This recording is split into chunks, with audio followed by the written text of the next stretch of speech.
ke mun zamo ɗaya, rike ni na taki gaskiya, mu killace rayuwa mu zauna ba za na mai daki baya ba. Ni da kai mun zamo ɗaya, a zuci ka kori tangiya, na tsaftace so zaman amana ba za na mai da ka baya ba.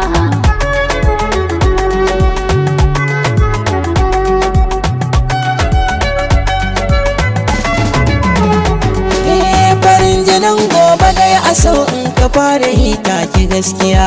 ina ta jinyan da zo cike mun kwatankwacin in yi juriya, na ambata karki warware mun daren ki ja in yi zamiya, matso ba ni tabbaci in ga ko a fuskar kikin biya, ta yadda zan dan mara a so na yi lokaci ban jikin ki ba. Ina da amsar da zana bada a harshe har in iso gaci, da gwargwadon ambatan ka zai sa a zuci in dau matabbaci, na sa a rai in da jan ka ainin kamar makanin madambaci, riƙon amana abin yabo ne cikar muradin kara na ce, zama ta so yanzu kai kalasan ba za na mai da ka baya ba. Rike ni na taki gaskiya,